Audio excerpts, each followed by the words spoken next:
জি madam, ওনার একটা ভিডিওর মাধ্যমেই তো পুরো বিষয়টা আমি বুঝতে পেরেছি। সবথেকে বড় কথা হচ্ছে এর ক্রেডিট আপনার চাই। আপনার হ্যাকার বন্ধুই তো ভিডিওটা আমাকে পাঠিয়েছে। আমি তো বলিনি আপনাকে পাঠাতে, তাহলে পাঠালে কেন? কারণ আমি তো তোমার মতোই তাকে কাজটা করতে দিয়েছিলাম। ও আচ্ছা, এমনিতেও আমি সকালে ওগুলো দেখেছি, আপনাকে আরেকটু পরে পাঠাতাম। ও আচ্ছা, আজ বিকেলে তুমি ঘুরতে যাবে? কেন? হাতে হাত রেখে তার একটু চলতে চাই আবার। বাব্বা! যাবে কিনা সেটা বলো। না, বিকেলে নেত্রীর সাথে ঘুরতে যেতে হবে। তোমার নেত্রীকে আমি মানিয়ে নেব। না থাক। আর তাছাড়া অনেক দিন পর আবার জয়েন হলেন, তাই এখন আর বাঙ্ক করতে হবে না। আমি হলাম ইনচার্জ, আমার ইচ্ছে আমি বাঙ্ক করব। তাতে তোমার কি? আপনি ইনচার্জ দেখেই তো আপনার দায়িত্ব বেশি, নিজের দায়িত্ব থেকে কখনো পালাতে হয় না। আরে আমার মিসেস, এখন তেমন কোনো কাজ নেই, তাই যেতে যাচ্ছি। দরকার নেই। এমন কেন করো তুমি? আমি ম্যানেজ করে নিয়েছি, আমাদের ডিসির সাথে কথা বলেছি। আমি একটু অসুস্থ শুনে উনি দুপুরের পর থেকে আমার ছুটিটা মঞ্জুর করেছেন। তাছাড়া উনি আমার উপর খুবই খুশি। নিশাচরের একটা একটা করে উইকেট পড়ছে তো, তাই। ওকে, আপনার ইচ্ছে। তবে আমি কিন্তু আমার নেত্রীর সাথেই ঘুরতে যাব। ওকে, আমিও তোমার নেত্রীকে ম্যানেজ করে নেব। যদি সে চায় তাহলে আপনাকে আমাদের সাথে নেব। ওকে, সমস্যা নেই, তোমার নেত্রীকে আমি পটিয়ে নেব। ওকে, আল্লাহ হাফিজ। আমায় হাসপাতালে যেতে হবে। ওকে, আল্লাহ হাফিজ। ইনশাল্লাহ। বলেই মেহবিন ফোন রেখে দিল। তারপর রেডি হয়ে হাসপাতালে গেল। দুপুরবেলা ব্রেকিং নিউজে এএস হাসপাতালের ঘটনা দেখেই মেহবিন হাসলো। ও যে কাজটা তাড়াতাড়ি করতে পেরেছে এটা ভেবেই খুশি হলো। এখন নিশাচরের সাথে কথা বলতে পারলে ভালো লাগতো। কাল যেগুলো বলেছিল সেগুলো জবাব হিসেবে আজকের কাজটা নিজে তাকে দিলে ভালো লাগতো। ভাবতে ভাবতেই ওর ফোনে একটা আননোন নাম্বার থেকে ফোন এলো। ও কানে নিতেই শুনতে পেল এই কাজের পেছনে তোমার হাত আছে, তাই না? নিশাচরের আওয়াজ পেয়ে কেন যেন মেহবিনের মুখে হাসি ফুটে উঠল। ও বলল, আমি হলাম মামুলি একজন ডাক্তার, আমি কিভাবে করতে পারি বলুন? একদম আমার সাথে চালাকি করবে না। আমি জানি এর পেছনে কোনো না কোনোভাবে তুমি আছো, কারণ এর আগে এই বিষয়টি নিয়ে কোনো সাধারণ মানুষ মাথা ঘামায়নি, তুমিই ঘামিয়েছো। আচ্ছা, আপনার কেন মনে হয় আমি আছি? আমি তো সাধারণ একজন মানুষ, আমি কিভাবে এক রাতের ভেতরে সব বের করতে পারবো? না না, তুমি সাধারণ নও, তুমি আর 5টা সাধারণ মানুষের মতো নও। তাহলে সত্যি আপনার মনে হয় আমি আর 5টা সাধারণ মানুষের মতো নই? না, নও তুমি। আর নও দেখেই তোমার মৃত্যু খুব নিকটে। মৃত্যু তো একটা মানুষের সবসময় নিকটেই থাকে। হজরত মোহাম্মদ বলেছেন, ডান চোখ হতে বাম চোখের যতটা দূরত্ব, মৃত্যু তার চেয়েও নিকট।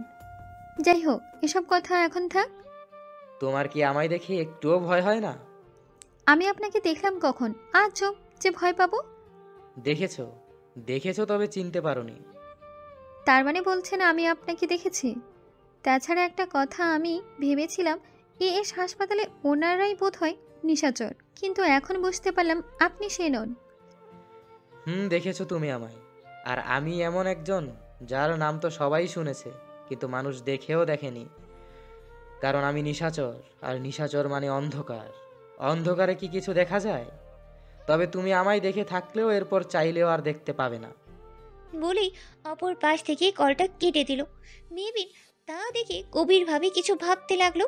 তার কথা শুনে যে মেহবিন ভয় পেয়েছে এমনটা নয়, বরং সে অবাক হয়েছে যে নিশাচরকে সে দেখেছে। এই পর্যন্ত কত মানুষকে সে দেখেছে, যাদের চেনে তাদের মধ্যে কণ্ঠস্বর মিল নেই কারোর। ও বেশি কিছু না ভেবেই নিজের কাছে মন দিল। তাজেল ভালো একটা জামা পরে পাকা রাস্তায় দাঁড়িয়ে আছে। তখন ওর সামনে একটা রিক্সা থামলো। আর রিক্সায় থেকে জিন্স প্যান্ট, গায়ে সাদা গেঞ্জি, ওপরে লেদারের জ্যাকেট আর মুখে মাস্ক পরিহিত লোক নামলো। আর টাকা দিল। টাকা পেতেই রিক্সাওয়ালা চলে গেল। লোকটা তাজেলের পাশে দাঁড়ালো। তাজেল তার দিকে একবার তাকিয়ে দেখলো, তবে কিচ্ছু বলল না। তার দৃষ্টি রাস্তায়, সে অপেক্ষা করছে তার ডাক্তারের জন্য। তাজেলের দেখা দেখি লোকটাও তাজেলের মতো রাস্তায় উঁকি মারছে। তাজেলটা টের পেয়ে বলল, এই যে তুমি কি ছেলে ধরা? তুমি কি আমারে ধইরা নিয়ে আইছো? পারবা না এইখানে একটা চিৎকার দিমু আর গ্রামের হকগুলো এসে পড়বো। পাশে কুৎসুম খেলতেছে, ও তো আমার চিনি, আমার চিৎকারেই বুঝবো আমি বিপদে পড়ছি। তাজেলের কথা শুনেই লোকটা বড় বড় করে ওর দিকেই তাকালো আর বলল, তোমার কেন মনে হলো আমি ছেলে ধরা? আর আমি যদি ছেলে ধরা হইও তাহলে তোমাকে কেন ধরবো? কি ছেলে নাকি? তাজিলের এবার লোকটার দিকে এগিয়ে গিয়ে বলল, আমি ছেলে হমু কোন দুঃখে? তুমি তো বললে আমি ছেলে ধরা, আর ছেলে ধরা শুধু তো ছেলেদেরই কি ধরবে, তাই না? ছেলে মেয়ের কোনো ভেদাভেদ নাই, সবাই ধরে, কিন্তু ও তো ছেলে ধরা কয়, তাই কইলাম। ও আচ্ছা, কিন্তু তোমার কেন মনে হলো আমি ছেলে ধরা? মুখ টুক ঢাইকাইছো, আবার আমার পাশে দাঁড়ায় দাঁড়ায় আমারে নকল করতেছো। মনে হইতেছে আশেপাশে তাকায় দেখতেছো লোক আছে নাকি, সুযোগ পাইলেই উঠে নিয়ে যায়। বা আরে না না, আমিও তো তোমার মতো কারোর জন্য অপেক্ষা করছিলাম। এই খারাও, তোমার কণ্ঠ চেনা চেনা লাগতেছে, কেটা তুমি? আর কার জন্য অপেক্ষা করতেছো? তখন লোকটা নিচু হয়ে মাছটা একটু সরিয়ে বলল। তোমার ডক্টরের জন্য নেত্রী। তাজিল হাঁ করে তার দিকে তাকিয়ে বলল। পুলিশ পাঞ্জাবিওয়ালা তুমি? তাজিলের কথায় মুখর হাসলো আর বলল, হ্যাঁ নেত্রী, আমি। আগে কইলেই হতো যে তুমি উদয়ী, এত কত খরচ করলাম। আমি কি জানতাম তুমি আমায় চিনতে পারবে না, উল্টে ছেলে ধরা ভেবে বসবে? তুমি তো মুখ ডাইকাছো, তাই চিনি নাই। তোমার ডক্টর তো সেদিন তোমার সঙ্গে মুখ ঢেকে কথা বলছিল, তখন তো তুমি তাকে চিনতে পেরেছিলে। তুমি আর ডাক্তার এক নাকি? ডাক্তার আমি ভালো মতো চিনি, আর রোজ দেখি, তোমার কি দেখি? সেটাও ঠিক বলেছো। এই যে আমার দিকে তাকাও, আর ভালো করে চিনে রাখো, এরপর থেকে এভাবে দেখলেই ফট করে চিনে ফেলবে। দূর, তোমার পাইলে টাকায় আর থাকতে আমার শরম করে। আরে লজ্জার কি আছে, আমি তো তোমার ডক্টরের জামাই, তাই না? এই জন্যই তো বেশি শরম করে আমার। তাজিলের এমন কথায় মুখর হাসলো আর বলল, ও আচ্ছা, তাহলে আর তাকাতে হবে না। তুমি কি এখানে কি কি করো পুলিশ পাঞ্জাবিওয়ালা? তোমার ডক্টরের সঙ্গে আজ ঘুরতে যাব। মুখরের এমন কথা শুনে তাজিল কোমরে হাত রেখে গম্ভীর গলায় বলল, ডাক্তার আমার সাথে ঘুরতে যাইবো, তোমার সাথে না। আরে আমিও তো তোমাদের সঙ্গে ঘুরতে যাব। তোমার নিউ না। কেন নেবে না? আমি কি তোমার ঘাড়ে চড়ে যাবো নাকি? তোমার মতো মানুষ আমার ঘাড়ে চললে আমি থাকুম নাকি? আর ঘাড় ভাঙ্গা যাবো না? আরে আমি তো হেঁটে হেঁটেই যাবো তোমাদের সাথে। না, তোমার নিউ না আমি। কেন নেবে না? আমি আর ডাক্তার খালি গুরুম আজকা। অমন করো কেন, নাও না একটু তোমাদের সাথে। তোমাকে আমি চকলেট কিনে দেবো, আইসক্রিম কিনে দেবো, ওকে? ওইটা তো ডাক্তার আমারে মাঝে মাঝেই খাওয়ায়। আচ্ছা, তোমার যা মন চায় তাই কিনে দেবো। ঘুষ দিতেছ তুমি আমারে? তুমি ঘুষও চেনো? আরো মেলা কিছু জানি। আচ্ছা, আমাকে একটু নাও না তোমাদের সাথে। তাজিল মুখরের দিকেই তাকালো। মুখর ওর দিকেই তাকিয়ে আছে। ও এভাবে তাকানো দেখে তাজিল হাসলো আর বলল, তোমারে নিমু, আমি এমনি এতক্ষণ মজা করছিলাম। তুমি তো দেখি খুব পাকা। তাজিল দাঁত গেলালো আর বলল, ডাক্তারে জামাই তুমি, তোমারে না নিলে ডাক্তার মন খারাপ করবো না? কিন্তু তোমার ডক্টর কি বলেছে জানো? তোমার ডাক্তার বলেছে তুমি যদি বলো তাহলে আমি তোমাদের সাথে যেতে পারবো। আমাকে সাথে নেওয়ার জন্য তোমাকে ধন্যবাদ নেত্রী। হ হ, আর ধন্যবাদ জানান লাগবো না, কিন্তু ডাক্তার আসে না কে? এতক্ষণ হইয়া গেল, এর সময় তো আসে। চলো দুজনে একটু এগিয়ে দেখি। আচ্ছা চলো। তাজিল আগে গেল আর মুখর তাজিলের পিছন পিছন যেতে লাগলো। একটু আগেই মেহবিনকে দূরে দেখা গেল রিকশা আসতে। ওরা দুজন ওকে দেখেই দাঁড়িয়ে পড়লো। তখনই একটা গাড়ি পিছন থেকে মেহবিনের রিকশাটাকে ধাক্কা মারলো। মেহবিন রিকশা থেকে পড়ে গেল। তখনই পিছনের গাড়ি থেকে কয়েকটা লোক বেরিয়ে মেহবিনের দিকে এগিয়ে গেল। ধাক্কাটা খুব জোরে না, তবুও বেশ জোরেই লেগেছিল, যার কারণে রিকশা কাত হয়ে যায়। রিকশা চালক সহ মেহবিন দুজনেই পড়ে যায়। সব থেকে আঘাত মেহবিনই পায়। স্টিলের হুডের সাথে লেগে হাতে প্রচণ্ড ব্যথা পায়। রক্ত পড়ে হালকা, সাথে কপালেও কিছুটা ছিলে যায়। পায়েও হালকা ব্যথা পায়। ও উঠতে যাবে তখন যে গাড়িটা ওকে ধাক্কা মারে, সেই গাড়ি থেকে মুখোশ পরা 5-6 জন নেমে ওর দিকে এগিয়ে আসে। সাথে রিকশাওয়ালাকেও ভাগিয়ে দেয়। রিকশাওয়ালা ভয় পেয়ে সেখান থেকে পালায়। তবে মেহবিন সব দেখেই বুঝতে পেরেছে ইচ্ছে করেই ধাক্কা মেরেছে। দূর থেকে মেহবিনকে রিকশা থেকে পড়ে যেতে দেখেই মুখর আর তাজিল দুজনেই দেখতে পায়। দুজনেই ওদিকে দৌড় লাগায়। মেহবিন বহু কষ্টে উঠে দাঁড়ায় আর সবাইকে উদ্দেশ্য করে বলে, কারা আপনার এই রিক্সাটাকে ইচ্ছে করে ধাক্কা মারলেন কেন? তখন ওখানেই একজন বলল, তোকে নিয়ে যেতে এসেছি, আর তুলে নিয়ে মেরে ফেলবো। বস তোকে মেরে ফেলতে বলেছে, তাই একবার মনে হলো রিক্সাটায় উল্টে দিয়ে তোকে পিষে দিই, কিন্তু পরে মনে পড়লো বস তোকে অনেক কষ্ট দিয়ে মারতে বলেছে, আর সেটা নাকি বস লাইভ দেখবে। এটা কি কোনো শো নাকি রে, যে জনসম্মুখে তুলে নিলেও সবাই মুখ বন্ধ করে সব দেখে যাবে, কেউ আটকাবে না আর কিছু বলবো না? পিছনে পুরুষালী কণ্ঠের আওয়াজে সবাই তার দিকে তাকালো, আর তাকিয়ে কালো মাস্ক পরিহিত একজনকে দেখতে পেল। তার পাশেই একটা বাচ্চা। মেবিন মাথা কাত করেই দেখলো তাজিল আর মুখর দাঁড়িয়ে আছে। মুখরকে দেখে ওর মুখে হাসি ফুটে উঠল।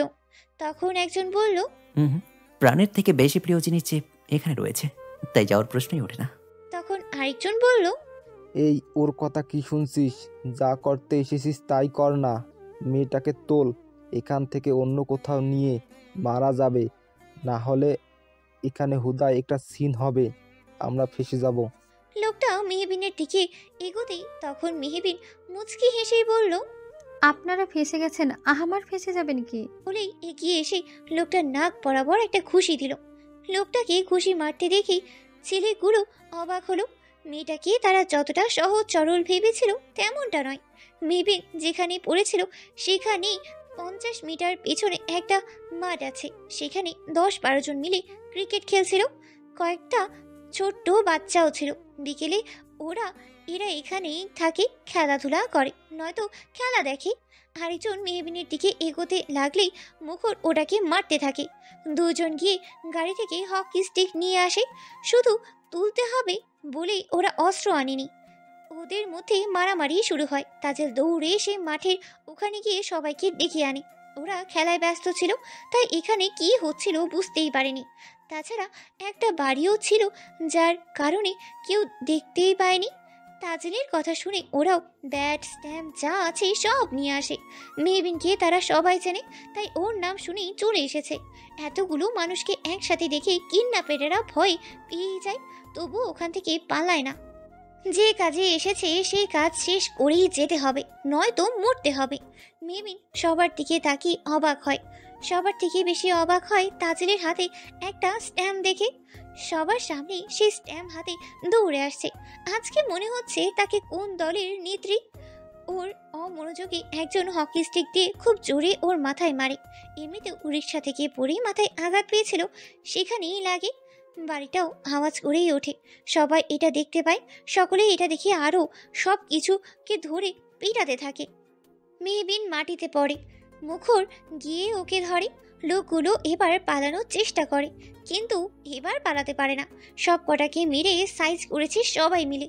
এখন যারা মেহবিনকে মারতে এসেছিল, একটা শরীরেও আর কোনো শক্তি নেই। মেহবিন মুখরের হাত ধরে বসেই রইল। মাথা দিয়ে রক্ত পড়ছে। মুখর রুমাল বের করে সেখানে চেপে ধরল। মেহবিন সোজা হয়ে দাঁড়ালো, কিন্তু থাকতেই পারল না। তাই দেখেই মুখর ওকে ভালোভাবে ধরল আর সবার উদ্দেশ্যে বলল, আমাদেরকে সাহায্য করার জন্য অসংখ্য ধন্যবাদ সবাইকে। একটু পর পুলিশ আসবে, ওদেরকে সেই জিপে তুলে দিন। আমি ওনাকে নিয়ে হাসপাতালে যাচ্ছি। তখন মেহবিন বলল, আমি ঠিক আছি, হাসপাতালে যেতে হবে না, বাড়ি গিয়ে ড্রেসিং করলেই হবে। একটাও কথা না, যে নাকি সোজা হয়ে দাঁড়াতে পারছে না সে নাকি হাসপাতাল যাবে না। লাগবে না, আমি ঠিক আছি। তাজেল বলল, হেই ঠিক কইছে, কত রক্ত পড়তেছে, তাড়াতাড়ি হাসপাতালে চলো। নেত্রী, কোনো কথা না, তাড়াতাড়ি চলো। আবার মুখরের দিকে তাকিয়ে বলল, আরে এই যে তুমি তাড়াতাড়ি কোলে তুইলা নাও, দেখতেছো না ডাক্তার খাড়ায় থাকতে পারতেছে না, তাড়াতাড়ি হাসপাতালে নিয়ে নাও। মুখর তাজেলের কথা মেহবিনকে কোলে তুলে নিল। ওখান থেকে একটা অটো যাচ্ছিল। সবাই মিলে ওটাকে থামিয়ে মুখরকে ওটাই উঠতে বলে। তাজেল খুব শক্ত করে মেহবিনের হাত ধরে রাখে। মুখর মেহবিন আর তাজেলকে নিয়ে হাসপাতালে যায়। মেহবিনকে হাসপাতালের স্টাফরা দেখেই দৌড়ে বড় ডাক্তারকে ডেকে আনে। ওকে ভিতরে নিয়ে যাওয়া হয়। মেহবিন অটো থেকে জ্ঞান থাকলেও একদম শক্তিহীন হয়ে পড়ে। ও একদম মুখরের বুকে লিপ্টে ছিল। সে অবস্থা দেখে তাজেল খুব কান্না করতে থাকে। মুখরের মনে হচ্ছে কলিজাটা কেউ বের করে নিচ্ছে, তবুও নিজেকে শক্ত করে রেখেছে। যদিও জানি সে বেশি কিচ্ছু হবেই না, সেরে উঠবে, তবুও ওর মন মানছেই না। তাজেল আর ওর রুমের বাইরে দাঁড়িয়ে আছে। তাজেলকে এত কান্না করতে দেখে মুখর ওর সামনে হাঁটু গেড়ে বসে পড়ল। তোমার ডক্টরে কিচ্ছু হবে না নেত্রী, তুমি কান্না করো না। ডাক্তারের মেয়ালা রক্ত পড়ছে, আমি দেখছি, হে অনেক কষ্ট পাইতেছে পুলিশ পাঞ্জাবিওয়ালা। একটু তো কষ্ট পাচ্ছি, কিন্তু তোমার ডাক্তার যদি শোনে না যে তুমি কান্না করছো তার জন্য, তাহলে তোমার ডাক্তার আরো কষ্ট পাবে। সেটা কি ভালো হবে? কি ডাক্তার কষ্ট পাইবো? হ্যাঁ পাবে তো, তোমার ডক্টর তোমাকে এত আদর করে, তুমি কান্না করলে তো তার কষ্ট হবেই বলো। তাজিল চোখ মুছে বলল, তাহলে আমি আর কাঁদুম না। তুমি কিন্তু আবার ডাক্তারে কইও না আমি কাঁদছি। আচ্ছা ঠিক আছে। তখন তাজিল মুখরের হাত ধরে বলল, তুমিও চিন্তা করো না, পুলিশ পাঞ্জাবিওয়ালা ডাক্তার ভালো হয়ে যাইব। তাজিলের কথায় মুখর না চাইতেই হেসে দিল। এই মেয়েটা কি, সে এতক্ষণ সান্ত্বনা দিচ্ছিল আর এখন এই মেয়েটাই ওকে সান্ত্বনা দিচ্ছে। তবে আজ সে নেত্রীর মতোই কাজ করেছে, সেই ছেলেগুলোকে ডেকে এনেছে, তার জন্য কাজটা সহজ হয়েছে।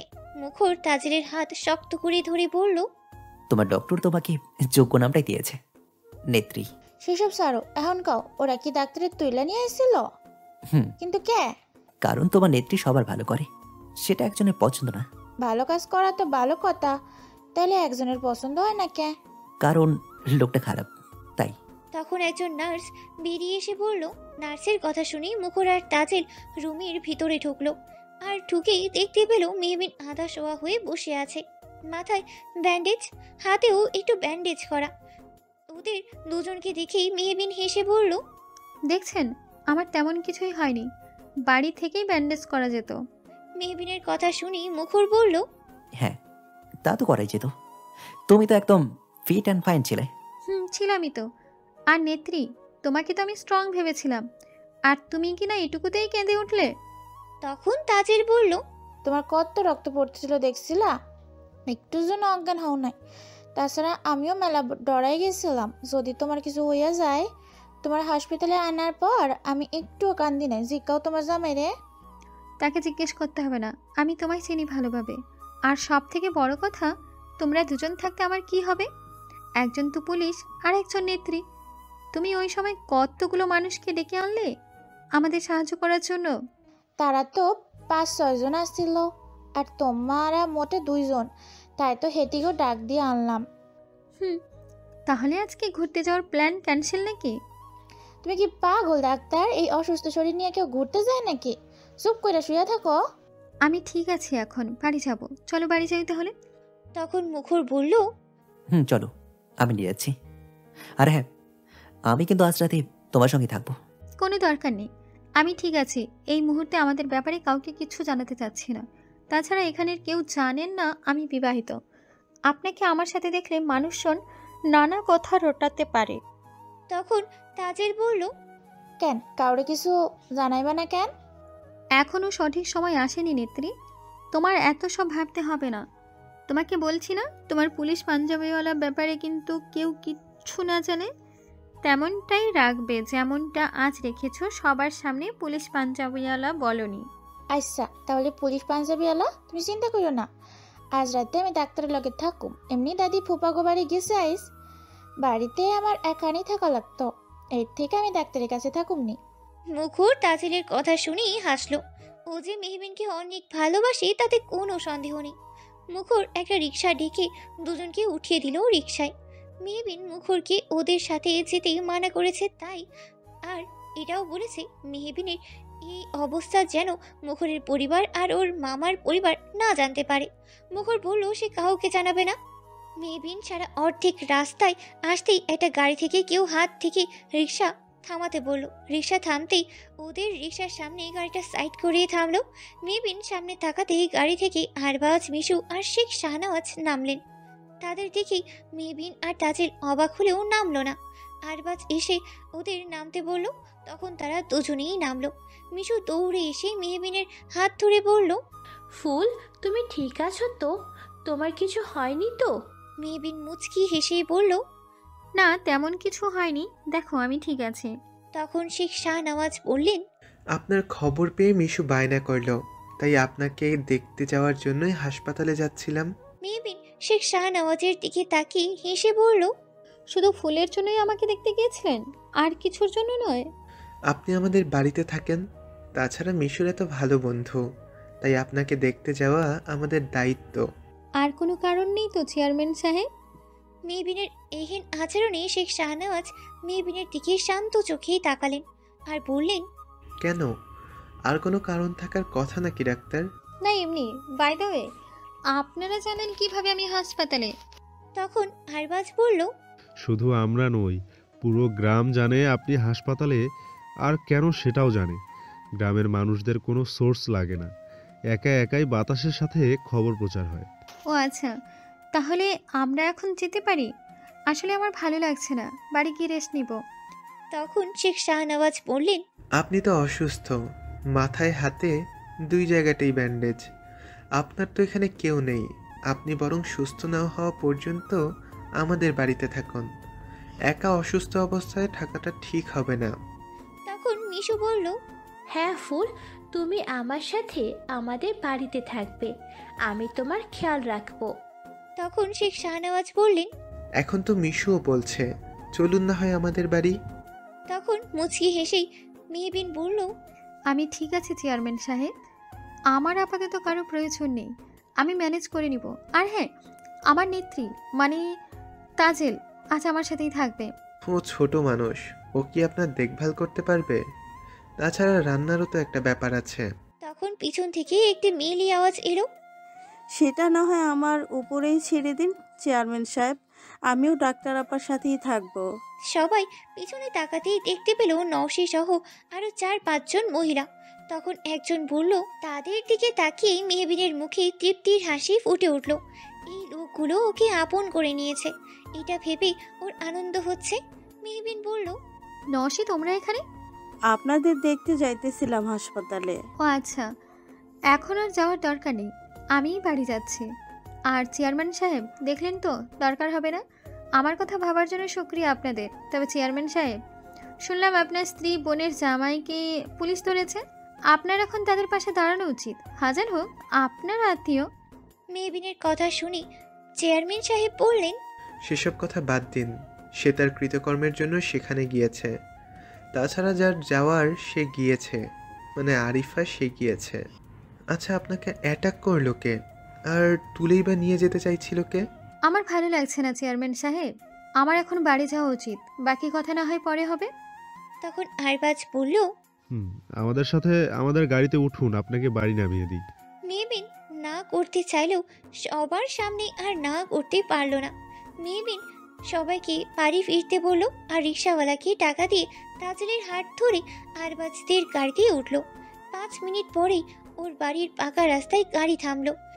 মেহবিন সবার থেকে বিদায় নিয়ে গাড়ি থেকে বের হলো। ও একটু এগোতেই দেখলো বাড়ির সামনে কয়েকজন দাঁড়িয়ে আছে। মেহবিন এগিয়ে গিয়ে জানতে পারলো তাকেই দেখতে এসেছে। মেহবিন বাড়ির ভেতরে ঢুকে সবাইকে বসতে বলল। তারা বসলো না, ওকে দেখেই চলে গেল। মেহবিন ওয়াশরুমে যাবে, ফ্রেশ হবে, তাজেলও ওর সাথে ওর হাত ধরেই গেল। আরেকটু পর নওশী এলো ওর সাথে থাকবে বলে। রাতে মুখর ফোন করে খবর নিল। মেহবিন জানালো সব ঠিক আছে। তাজেল আর নওশী মেহবিনের খুব খেয়াল রাখলো। রাতে খাবার খাইয়ে দিয়ে ওষুধও দিল ও তাজেল, তারপর শুয়ে পড়ল। পরের দিন সকালবেলা 2 জন মহিলা এসে খাবার দিয়ে গেল। একজন কবুতরের মাংস আর ভাত, আরেকজন হাঁসের মাংস। এগুলো খেয়ে নাকি রক্ত বাড়বে। পরের দিন অনেকেই মেহবিনকে এটা ওটা নিয়ে দেখতে এলো। চেয়ারম্যান সাহেব আর মিশুও এলো দুপুরের খাবার আর ফল নিয়ে। দেখতে দেখতে 3টা দিন পার হয়ে গেল। মেহবিন এখন অনেকটাই সুস্থ। ও সকালবেলা রোদে বসে আছে বারান্দায়, তখন ওর ফোনে একটা কল এলো। ও রিসিভ করলো। ও কিছু বলবে তার আগেই ওপাশ থেকেই আওয়াজ আসলো, তোমার লাক খুব ভালো, বুঝলে ডাক্তার? মেহবিন বুঝতে পারলো এটা নিশাচর, তাই ও বলল, বুঝলাম।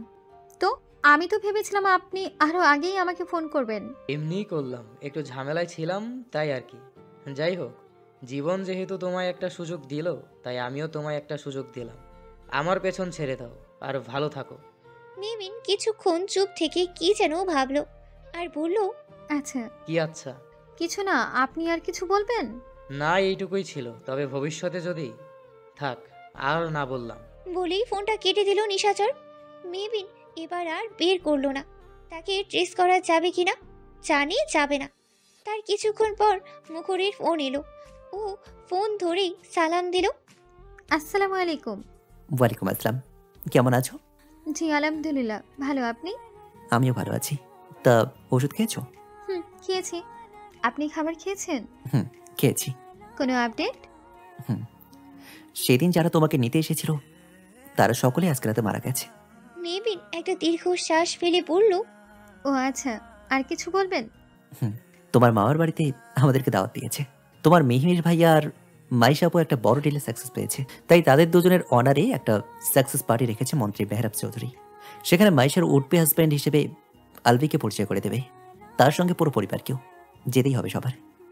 সব শুনেই মেহবিন বলল, মামা আমাকে জানিয়েছে কাল।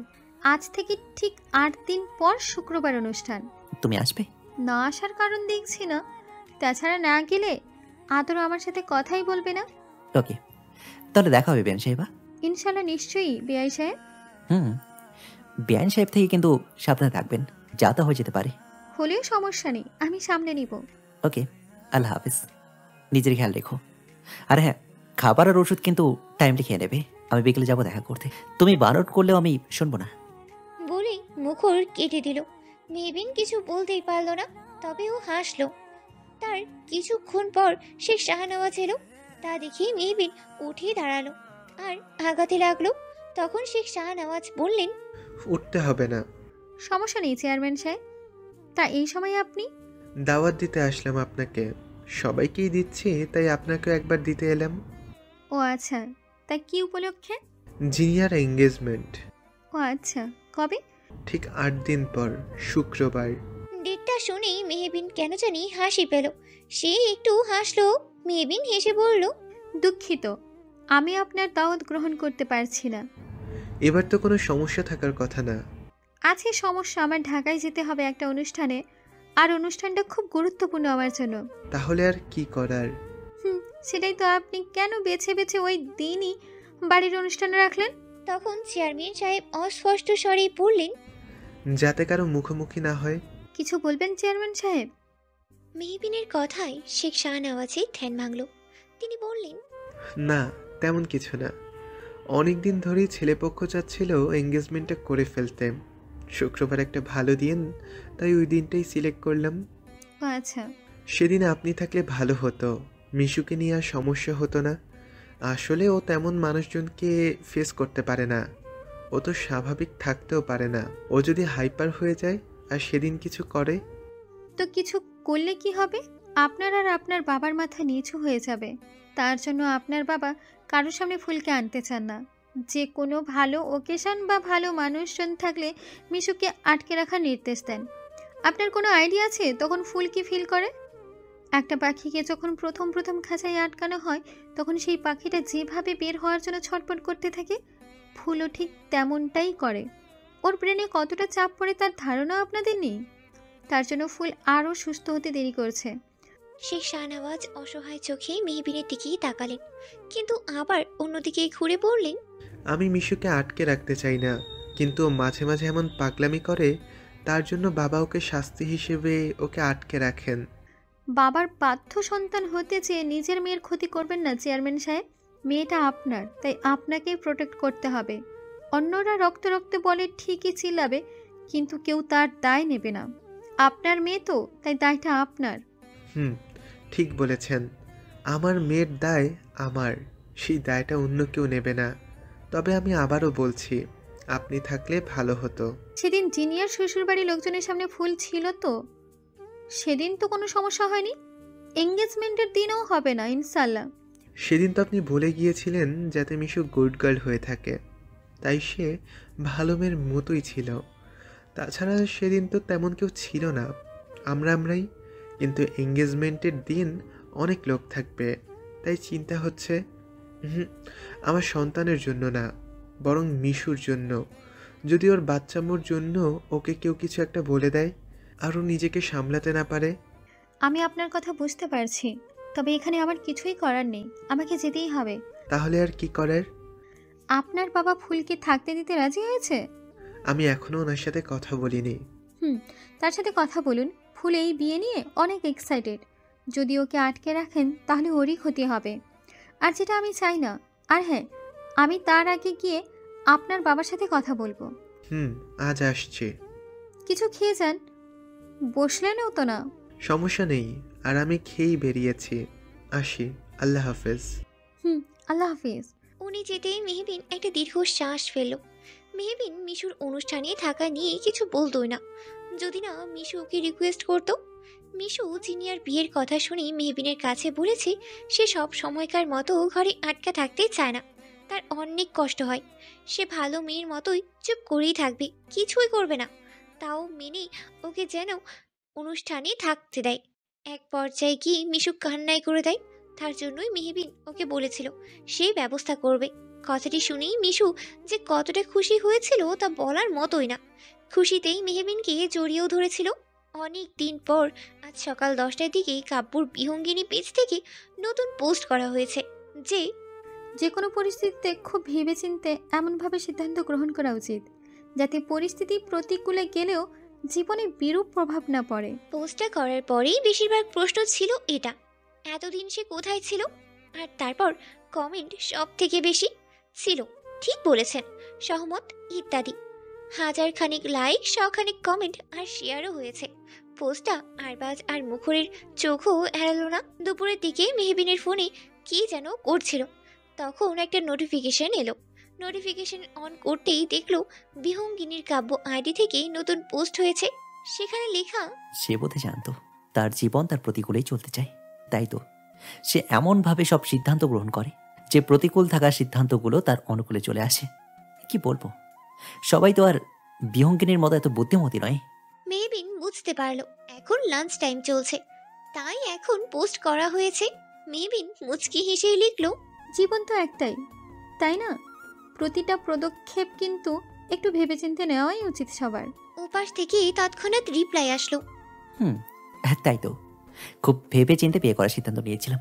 তাই তো দেখো আজ পরিস্থিতি প্রতিকূলে তবুও জীবনে একটা খুব বিরূপ প্রভাব পড়ছে না। আমাকে বিয়ে না করে অন্য কাউকে বিয়ে করলে হয়তো আপনার জীবন আপনার প্রতিকূলে যেত না। আচ্ছা, আপনার কি আফসোস হয় কখনো? এখনো অবধি কখনো হয়নি, তবে এখানে সব থেকে বড় কথা এটা নিয়ে আফসোসের কিছু নেই। এটা আমাদের তাকদিরে ছিল, তাই হয়েছে। আমার তাকদিরে তুমি আর তোমার তাকদিরে আমি ছিলাম বলেই আজ আমরা হতে পেরেছি।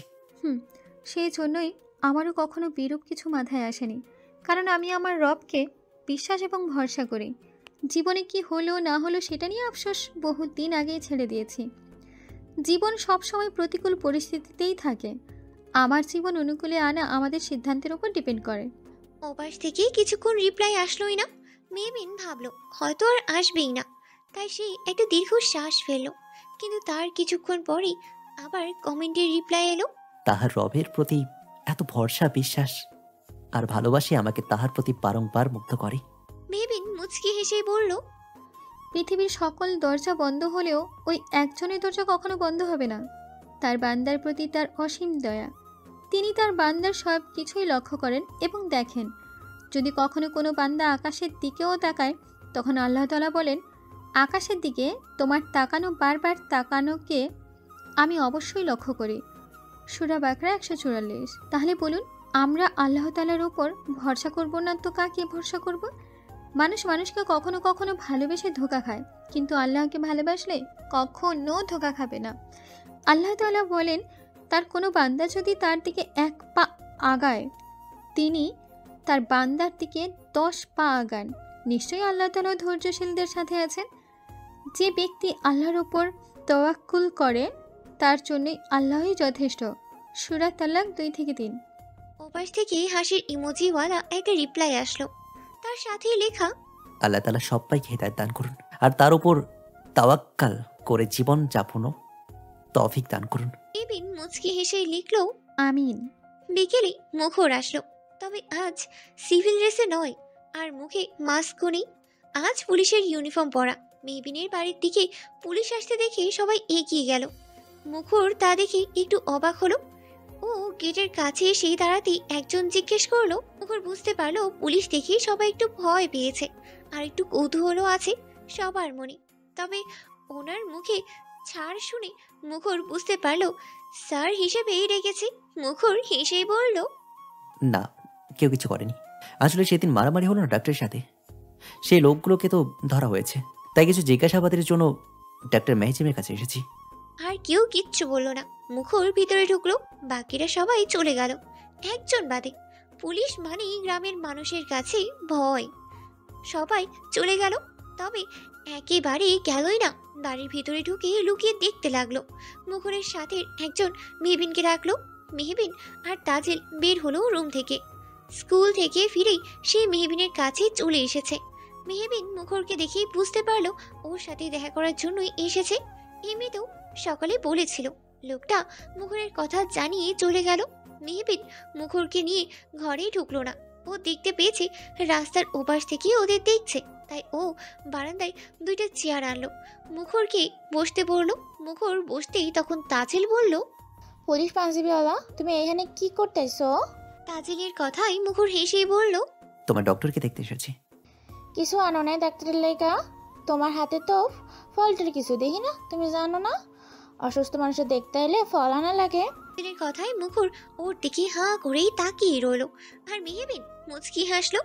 কিছুক্ষণ ভেবেই মুখর বলল, আগে বলো, তুমি কেন এখানে এসেছো? তাজিল হেসে বলল, ডাক্তাররে দেখতে। তুমি কি এনেছো তোমার ডাক্তারের জন্য? তাজিল আর মেহবিন বুঝতে পারলো মুখর তাজিলকে পিঞ্চ মারছে। তাজিলও কম যায় না, সে দাঁত কিলিয়ে বলল, আমি ছোট মানুষ কি আর আনুম, তাও আমি বড়ই আনছিলাম, জিগাও ডাক্তারে। তখন মেহবিন বলল, হুম হুম নেত্রী, কিন্তু আমার জন্য আজ বড়ই এনেছিল, কিন্তু আপনি কিছুই আনেননি, আবার আমাকেও দেখতে এসেছেন। তখন মুখর বলল, ও আচ্ছা, তাহলে কি আমাকেও জানতে হবে? তখন তাজিল বলল, হ হ আনতে হইব, অসুস্থ মানুষের দেখাইছো কিন্তু আনো না, এটা ভালো কথা না। আচ্ছা তাহলে তো আনতেই হয়। ওই দেখো, গেটে কেউ একজন আসছে এদিকে। তাজিল আর মেহবিন দুজনেই সেদিকেই তাকালো। সত্যি একজন আসছে, হাতে বড় একটা বক্স। মুখর মেহবিনকে এগিয়ে যেতেই বলল। মেহবিন লোকটার থেকে বক্সটা নিয়ে এলো।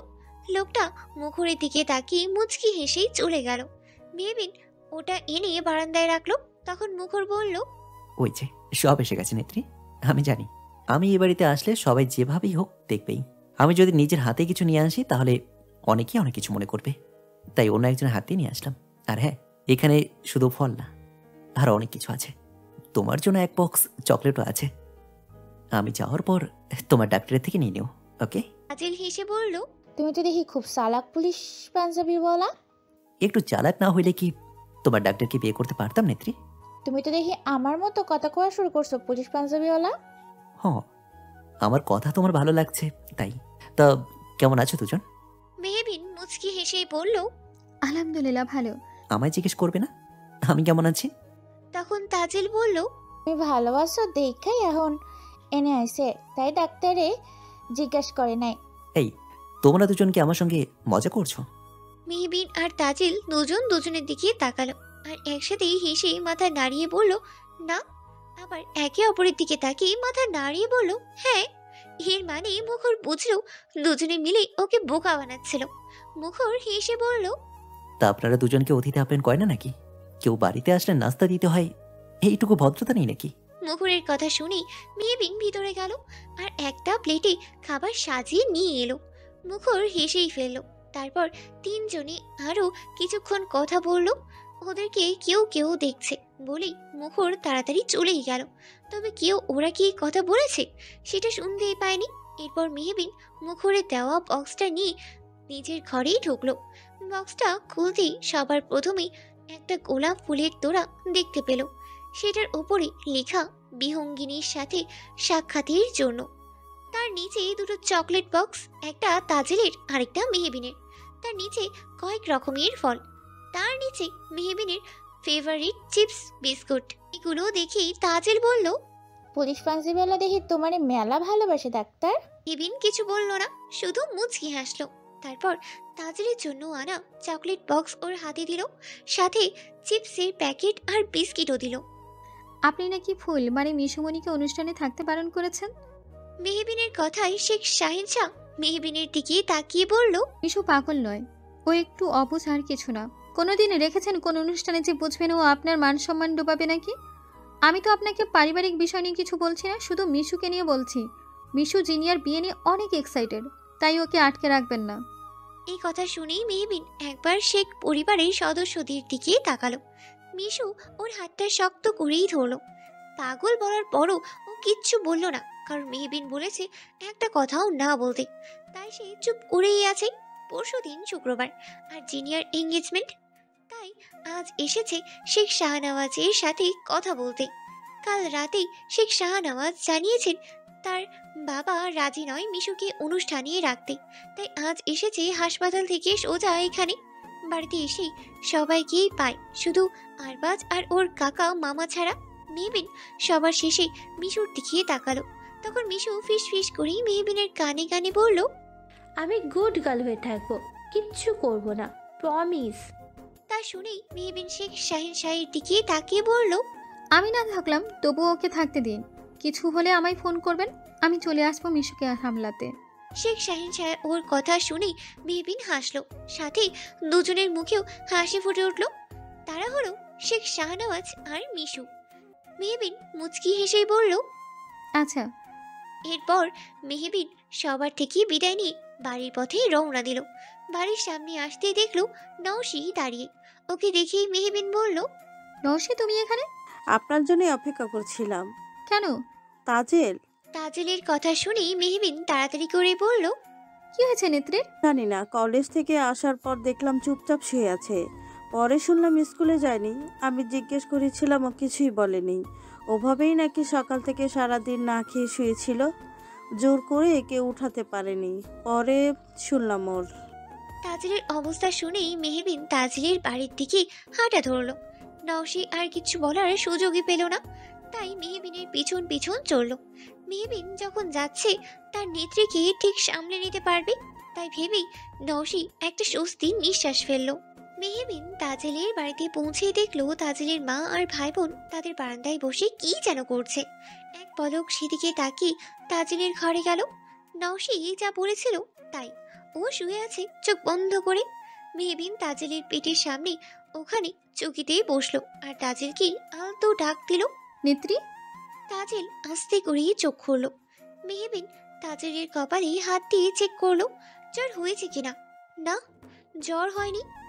তাই ও বলল, কি হয়েছে আমার নেত্রী? সে নাকি সারাদিন না খেয়ে শুয়ে আছে। তাজেল মেহবিনকে দেখে উঠে বসলো। ততক্ষণে নওশী সহ তাজেলের সৎমাও ঘরে ঢুকেছে। তাজেল কিচ্ছু বলছে না দেখেই মেহবিন ওর গালে হাত রেখে বলল, নেত্রী কি হয়েছে? তোমার ডাক্তারকে বলবে না? তাজেলের চোখটা মুহূর্তেই ছলছল করে উঠল। তা দেখেই মেহবিন এক প্রকার থমকে গেল। এরকমটা ও তাজেলকে কখনোই দেখেনি। মেহবিন ওর গালে হাত রেখে হাতের পুরো আঙ্গুল দিয়ে দিয়ে চোখের নিচে ডলে দিতে লাগলো। তাজেলের কান্না আর বাঁধ মানল না, ও কেঁদেই উঠল আর মেহবিনকে জড়িয়ে ধরলো। তাজেল মেহবিনকে জড়িয়ে ধরে চিৎকার করে কাঁদতে লাগলো। হুট করেই এমন কান্না দেখে মেহবিন ভরকে গেল, সেই সাথে নওশীও। তাজেলের সৎমাও যে অবাক হয়েছে সেটা তার মুখ দেখেই বোঝা যাচ্ছে।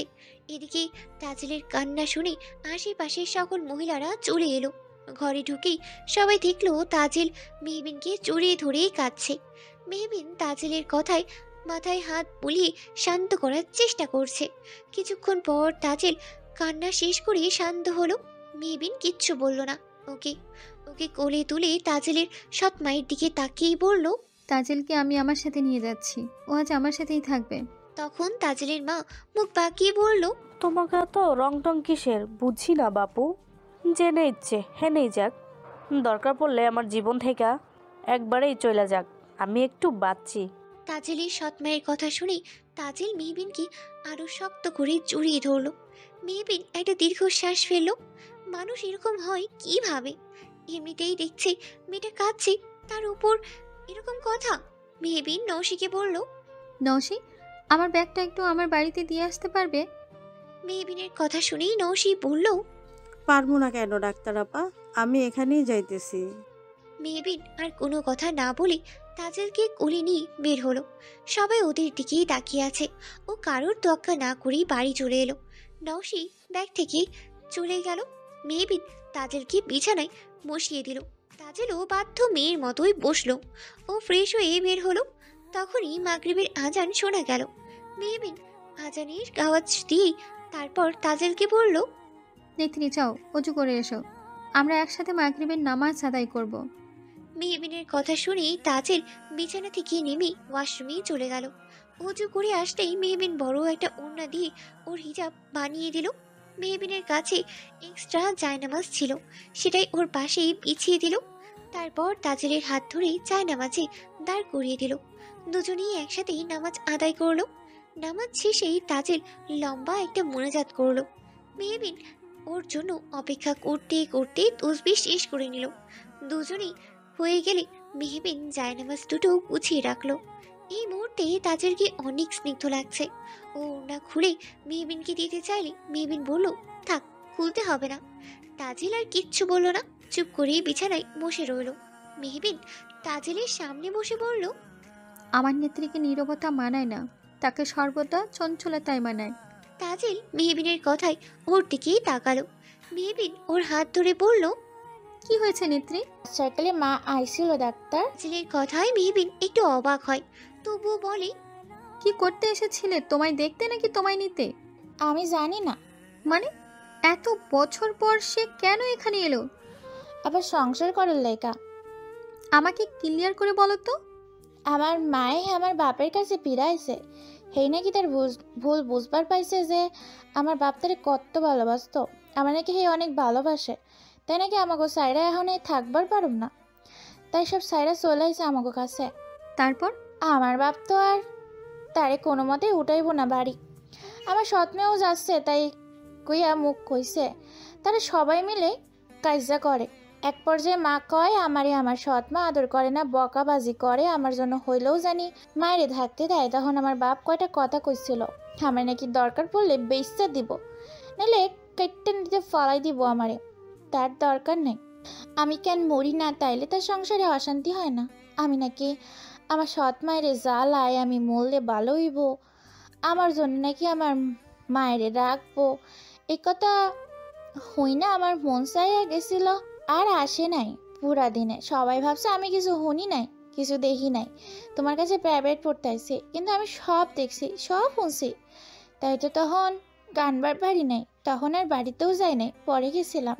তুমি বিশ্বাস করো ডাক্তার, আমার বাপের কথা হই না আমার মনে হয়েছিল আমি সোহে আহাদা দেখতেছি। তখন আমি কানবার পারি নাই ডাক্তার, খালি মনে হইতেছিল আমার বাপ আমারে মরার কথা কইছে। এতদিন কেউ না থাকলেও হেই মানুষটা দিন শেষে খবর নিত। হেই মানুষটাও আমি তাই ভালো নাই, কিন্তু আমার বাপ কত ভালো। এর আগে এত কিছু কইছে আমার নিয়ে, কিন্তু আমি বাড়ি যাওয়ানোর পর আমার জিগাইলো আমি স্কুলে যাবো, ও নাকি আমার টাকা লাগবো। কিন্তু হেই ভালো কথাগুলো আমার মন খারাপ দূর করতে পারে নাই। আমার কানে তো একটু আগের কথাগুলো বাজতেছিল। বলতে বলতেই তাজেল আবার কেঁদে উঠল। মেহবিন এক হাত দিয়ে ওকে জড়িয়ে ধরলো, কিন্তু কিচ্ছু বলল না। কাঁদুক, একটু হালকা হোক। পুরোটা দিন এই কান্নাগুলো আটকে রেখেছিল। মেহবিন বুঝতে পারল না ওর মাকে ফিরিয়ে দেওয়ার জন্য এসব বলেছেই নাকি মন দিয়ে থেকে। তবে পরে যেহেতু ভালোভাবেই কথা বলেছে, সেহেতু ওর মনে হচ্ছে ওর মাকে ফিরিয়ে দেওয়ার জন্যই বলেছে। কিন্তু এটা তো তাজেলের মাথায় ঢুকবেই না এখন। তবে ঢুকাতে হবে, এখন না হয় পরে।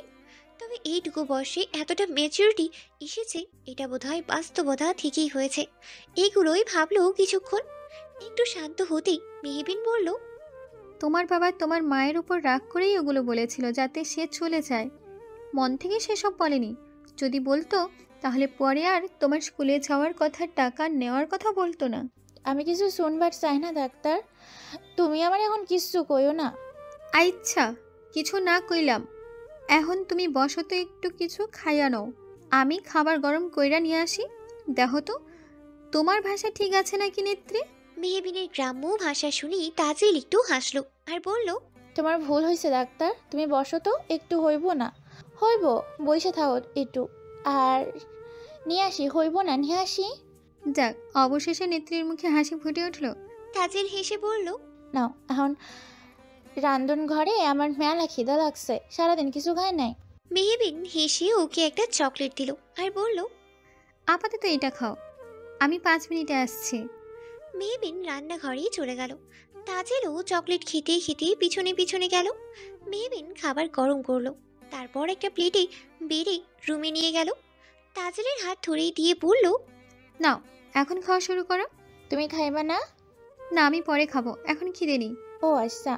তাজেল একবার খাবারের দিকে তাকালো আর মেহবিনের দিকে তাকিয়ে বলল, আমার মায়ে আবারও আমারে ধোকা দিছে ডাক্তার, আর সাথে এবার মনে আমার বাপও আমারে তাড়াতাড়ি ধোকা দিব। এই ধোকার মানেই মেহবিন বুঝলো ছেড়ে গেছে, বোঝাতেই চেয়েছে তাজেলের কাছে এটাই ধোকা। মেহবিন কিচ্ছু বলল না। তখন তাজেল আবার বলল, তুমি কখনো আমারে ধোকা দিও না ডাক্তার। তুমি জানো আল্লাহর কাছে এত বড় মোনাজাতে কি চাইছি? তুমি জানো আমারে কোনোদিন ধোকা না দাও। তাজেলের এমন কথা শুনে মেহবিন থমকে ওর দিকে তাকিয়ে থাকে। এই কয়েকদিনেই মেহবিন ওর কতটা কাছের হয়ে গেছে এটাও উপলব্ধি করতে পারছে। নর্মালি একটা মানুষের এরকম কথা শুনে ইমোশনাল হয়ে যাওয়ার কথা, কিন্তু মেহবিনের চেহারায় তার রেশ মাত্রও নেই। কারণ সে কঠোর ব্যক্তিত্ব সম্পূর্ণ একজন মানুষ, যাকে কেউ কাঁদতেই দেখেনি।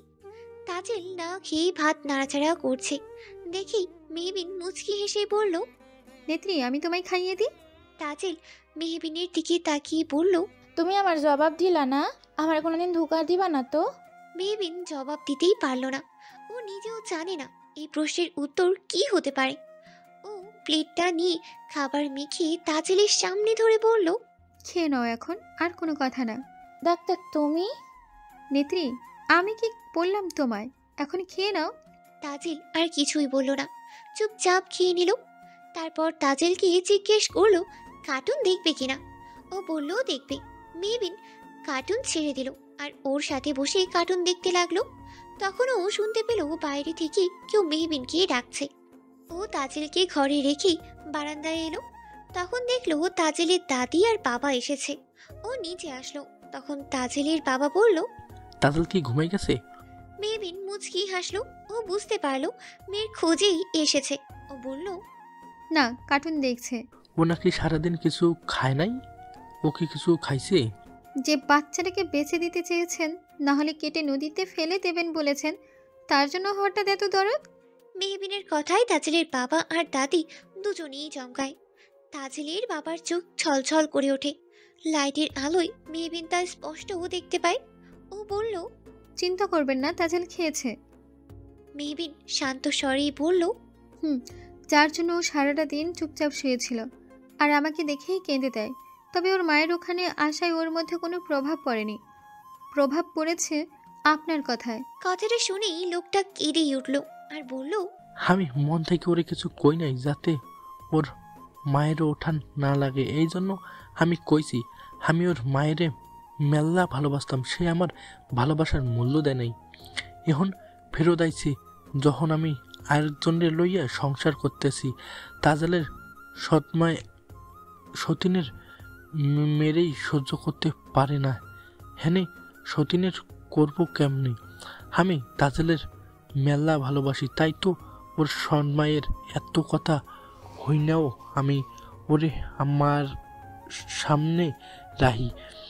দিন শেষে যখন কাম কইরা আমি বাড়ি আসি, তখন ওর চেহারা দেখলেই আমি মনে শান্তি পাই। সেই জন্যই বাড়ি আইসা আমি রাইতে ওর খবর নিই।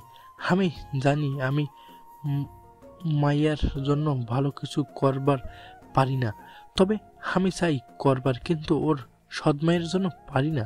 তাজেলের ভালো করার নিগা আমি বিয়ে করছিলাম, কিন্তু বুঝি নাই বিয়ে কইরা ওর ভালো না খারাপ কইরা ফেলেছি। ও আমারে কতদিন ধরে আব্বা ডাকে না, খালি কয় আমার বাপ। আমি তাজেলের মেলা ভালোবাসি, কিন্তু ভালোবাসা দেখাইতে পারি না।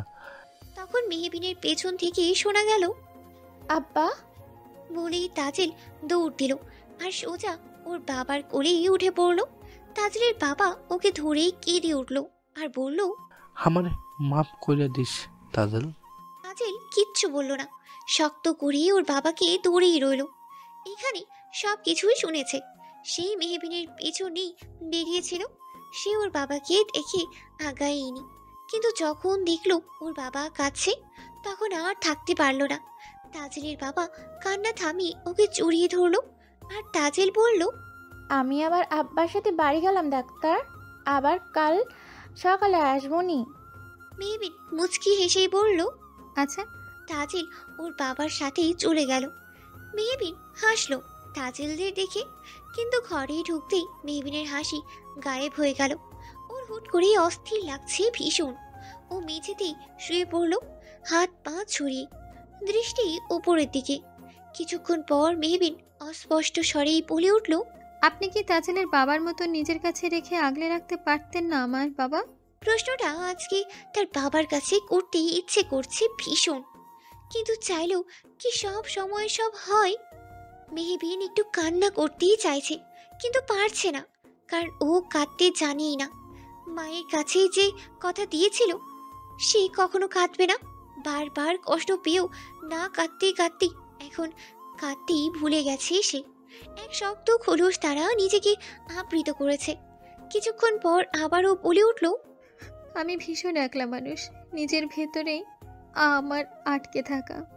কেউ কি কখনো বুঝতে পারে আমার ভেতরে কতটা কষ্ট ঢাকা? আমার একাকিত্বের শহরে কখনো অশ্রুর বৃষ্টি আসুক, সাথে খুব বেগে ঝড় উঠুক, যাতে সব কষ্টগুলো ধুয়ে মুছে সাফ হয়ে যায় আমার একাকিত্বের শহর। আজ বৃহস্পতিবার, আজকেই হাসপাতাল থেকে ফিরে মেহবিন তার মামার বাড়ির উদ্দেশ্যে রওনা হবে। আদর বলেছে একদিন আগেই যেতে হবে, না হলেই নাকি সে তার সাথে এই কথা বলবেই না। আরো কতগুলো ইমোশনাল ব্ল্যাকমেল করেছে, সাথে ওর মামা মামি মামাতো ভাই বোনেরাও যুক্ত হয়েছে। শেষমেশ ওর আর কি করার, ও রাজিই হয়েছে। মেহবিন বাড়ি এসে ফ্রেশ হয়ে রেডি হয়ে নিল। তাজেলকে বলেছে সে আজ যাবে, তাই তাজেল অপেক্ষা করছে। সেই দিনের পর থেকেই তার বাবার সাথে তার সম্পর্ক অনেকটাই ভালো হয়েছে। এখনো সৎমা কিচ্ছু বলতে পারে না তাজেলকে। ওর বাবা কড়া করে কতগুলো কথা বলেছে, আর এটাও বলেছে তাজেলকে যেন খারাপ কথা না বলে। তাজেলের থেকে বিদায় নিয়ে ও রিকশায় উঠল। ট্রেনে করেই যাবে সে। অতঃপর স্টেশনে গিয়ে ট্রেনের জন্য অপেক্ষা করতে লাগলো। ট্রেন আসলেই ট্রেনে উঠে পড়ল। গন্তব্য তার ঢাকা, অতঃপর তার মামার বাড়ি। এ কি মিস নাফিয়া, আপনি এখানে একাই এসেছেন নাকি? কারোর কথায় নাফিয়া পিছনে তাকায়। পিছনে তাকিয়ে আরবাজকে দেখতে পায়। আরবাজকে দেখেই ও বলল, আরে মিস্টার শেখ, আপনি শপিং মলে, তাও গার্লস সেকশনে? আমি আগে প্রশ্ন করেছি মিস, মিশুর জন্য ড্রেস আর জুতো কিনতে এসেছি, কিন্তু কোনটা নেব বুঝতে পারছি না। ও বলেছে সুন্দর দেখে একটা ড্রেস নিতে।